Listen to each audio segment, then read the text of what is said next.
এখন কি পরিস্থিতি দেখছেন আর ঘেরাও কর্মসূচিতে যোগ দেওয়া লোকজন কি বলছেন?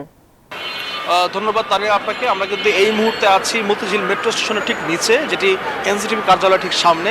কিছুক্ষণ আগে কিন্তু এখানে সংঘর্ষ জড়িয়ে পড়েছিল স্টুডেন্ট ফর সভারেন্টি এবং বিক্ষুব্ধ আদিবাসী ছাত্র জনতা। আসলে ঘটনাটির সূত্রপাত হয় গত 12 তারিখে। ঢাকা বিশ্ববিদ্যালয়ের একদল শিক্ষার্থী কিন্তু এনসিটিভি কার্যালয় ঘেরাও করে এবং সেখান থেকে তারা কিন্তু একটি দাবি তোলে যে নবম ও দশম শ্রেণীর বাংলা বইয়ের পেছনে একটি বৃক্ষের গ্রাফিতি ছিল, যেখানে আসলে বিভিন্ন ধর্মের পাশাপাশি একটি শব্দ লেখা ছিল আদিবাসী। তারা কিন্তু সেই আদিবাসী শব্দটি সরিয়ে নিতে বলেন এবং সেই আদিবাসী শব্দ সরিয়ে নেওয়ার পরেই কিন্তু আসলে বিক্ষোভ করে আদিবাসী বিক্ষুব্ধ ছাত্র জনতা এবং তারা কিন্তু পূর্ব ঘোষণা অনুযায়ী আজকে বুধবার কিন্তু এনসিটিভি ঘেরাওয়ের কর্মসূচি দেয়। একই সাথে কিন্তু স্টুডেন্ট ফর সভারেন্টিও আজকে এনসিটিভি ঘেরাওয়ের কর্মসূচি দেয়। আমরা দেখেছিলাম যে আসলে আদিবাসী শিক্ষার্থীরা কিন্তু রাজু ভাস্কর্যে যখন ব্রিফিং করে মিছিল নিয়ে এনসিটিভির দিকে এগোতে থাকে, তখন কিন্তু এনসিটিভিতে আগে অবস্থান করছিলেন স্টুডেন্ট ফর সভারেন্টির শিক্ষার্থীরা। তারা কিন্তু দাবি তুলেছিলেন যে বাংলাদেশের যে কোনো পাঠ্যপুস্তকে বাংলাদেশি ছাড়া অন্য কোনো জাতিগত নাম না রাখার জন্য।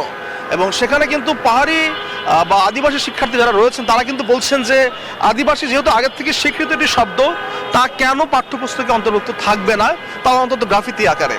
এ নিয়েই কিন্তু আমরা দেখেছি যে এনসিটিভি ঘেরাওয়ের পাল্টাপাল্টি কর্মসূচিতে কিন্তু মুখোমুখি অবস্থান নেয় এনসিটিভির সামনে। ঠিক দুপুর 1টা বাজে কিন্তু আমরা দেখেছি যে পুলিশ মানব ব্যারিকেড দেয় তাদের দুপক্ষকেই সংযত রাখার জন্য। তবে সেই কিছু ব্যারিকেড ভেঙে কিন্তু 1টা 10-এর দিকে তারা সংঘর্ষে জড়িয়ে পড়ে এবং সেই সংঘর্ষে কিন্তু দুপক্ষেরই অন্তত 10 জনকে আমরা দেখেছি আহত হতে। এছাড়াও কিন্তু দুপক্ষের এক পক্ষ বলছেন তাদের প্রায় 10 জন আহত হয়েছে, আরেক পক্ষ কিন্তু বলছে তাদের প্রায় 3 জন আহত হয়েছে। ধারণা করা হচ্ছে অন্তত 10 থেকে 15 জন আহত হয়েছে।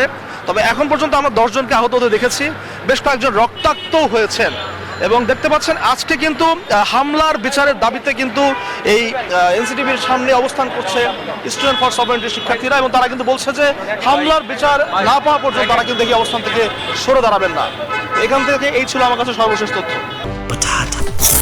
বাছাই করা আলু আর স্পাইসি সিজনিং এ প্রাণ পোটাটা চিপস নাকি বিস্কিট খেয়ে বোঝে নাও।